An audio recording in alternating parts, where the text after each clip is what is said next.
네, 지난 10월 국감부터 시작해서 지금까지 오면서 많은 의혹들이 제기가 됐고 또 정부와 원희룡 장관, 대통령 비서실에서 내놓는 여러 가지 이야기들이 하나하나 다 거짓으로 밝혀지고 있습니다.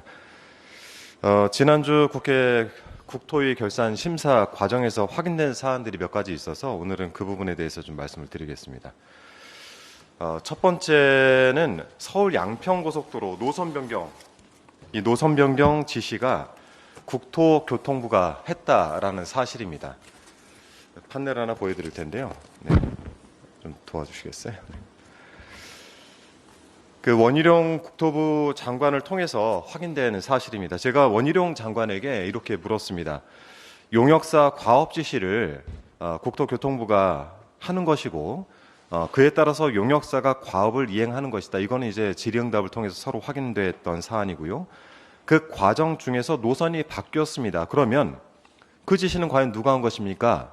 라고 했더니 원희룡 장관이 이 질문에 대해서 어렵게 국토부가 했죠. 라고 답을 했습니다.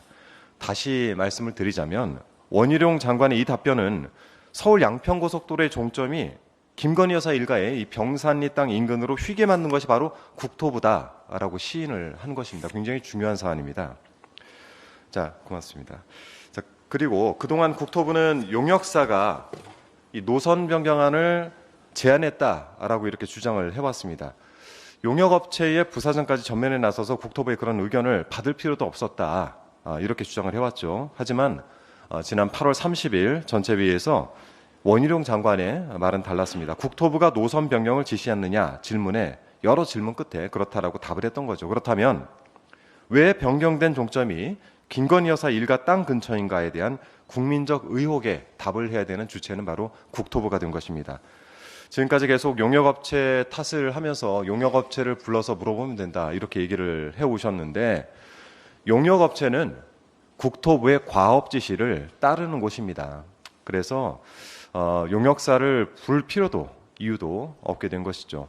원희룡 장관과 국토부가 국민 앞에 사실을 다 털어놓으면 됩니다. 그래서 국정조사가 꼭 필요한 이유이기도 합니다. 두 번째는 지난 6월 현안 질의 당시 제가 가지고 있었던 월간 진도 보고서에 관해서 새로운 사실이 밝혀졌습니다. 이것도 좀 공유를 드리겠는데요. 저는 지난 5월에 이 자료를 국토부에 요구를 했고 또 6월 5일 14건의 월간 진도 보고서 파일을 제출을 받았습니다. 국토부의 과업 지시서에 따르면 용역업체는 고맙습니다. 용역업체는 매월 말일을 기준으로 다음 달 10일까지 감독관에게 월간 진도 보고를 제출하도록 되어 있습니다. 이 진도 보고서에는 과업 추진 내용, 공정 현황, 각종 도서 수발 현황, 과업 수행상 중요한 문제와 대책, 참여 기술자 현황, 그리고 다음 달 과업 수행 계획이 포함이 되어야 됩니다. 이 과업 지시서에 따라서 용역업체가 과업 수행 계획서를 작성해서 제출을 해야 됩니다. 그리고 저희가 받은 자료를 보면은 용역업체는 매월 10일 내에 월간 진도 보고서 써 있는 것처럼 한 부를 제출하겠다 이렇게 약속을 했습니다. 이런 계약대로라고 한다면 국토부는 매달 10일까지 월간 진도 보고서를 제출받아야 됐겠죠. 그런데 지난 결산 심사 과정에서 이 14건의 월간 진도 보고서가 매우 급조된 내용이다라는 사실이 밝혀졌습니다. 저희가 도로국장과 전 현직 담당 과장의 답변을 좀 종합해봤습니다. 첫 번째는 월간 보고를 받긴 했는데 도판과 도서 형태로 받았다. 두 번째는 도판을 놓고 매달 용역업체와 회의를 했다. 세 번째는 한준호 의원실에서 월간 진도 보고서를 요구하니 그제서야 용역업체에 작성을 요청해서 받았다. 마지막은 도판이나 도서에는 상세한 공정표, 즉 진도사항이 포함되어 있지 않았다라는 것입니다. 이 답변에는 상당히 큰 문제가 있습니다. 용역업체가 매월 10일까지 제출하기로 한 월간 진도 보고서를 국토부가 제대로 제출받지 않았던 겁니다. 도서 형태로 보고를 받긴 했다라고 주장을 하고 있지만 이 도서에는 진도, 즉 공정표가 포함되어 있지 않았다라는 것입니다. 그렇다면 공정 현황을 포함하도록 되어 있는 월간 진도 보고를 제대로 받지 않았다라는 것이죠. 그리고 마지막으로 의원실에서 월간 진도 보고서 제출을 요구하니 그제서야 별도 문건을 만든 것도 굉장히 큰 문제입니다. 자, 그런 월간 진도 보고서를 처음 받은 순간부터 저희가 굉장히 의심을 많이 사고 좀 수상하다 이런 생각을 했었는데요. 이 과업 지시에 따른 보고서라고 하기에는 좀 많이 빈약했습니다. 표지 1장, 전월 실적과 금월 계획을 담은 월간 업무 1장, 그리고 상세 공정표 1장, 딱 이렇게 3장짜리로 구성되어 있었습니다. 심지어 이것도 좀 부탁을 드리겠습니다. 네. 2022년 10월 월간 진도 보고서에는 제출일자가 2022년 4월로 되어 있습니다. 타임머신을 탄 것도 아니고요. 얼마나 급했으면 표지의 제출일자도 수정을 못했겠습니까? 또 월간 진도 보고서 파일이 작성된 날짜도 모두 동일합니다. 그러니까 22년 4월 보고서가 6월 1일 오후 5시 17분, 23년 5월 보고서는 같은 날 오후 5시 21분 이렇게 작성이 됐습니다. 불과 4분 사이에 총 14건의 보고서가 작성된 것이 확인이 됐습니다. 저는 이 14건 월간 진도 보고서에 붙은 상세 공정표를 전부 비교 분석했는데요. 이 타당성 조사 1년 차도 사업이 마무리되는 2022년 11월, 굉장히 중요한 시점인데 그 시기의 상세 공정표는 특히 이상했습니다. 9월, 10월에 본인들이 했다라고 하는 공정 자체가 11월에는 하지 않았다라고 되어 있고 9월, 10월에 하지 않았던 것이 11월에 갑자기 등장을 한 겁니다.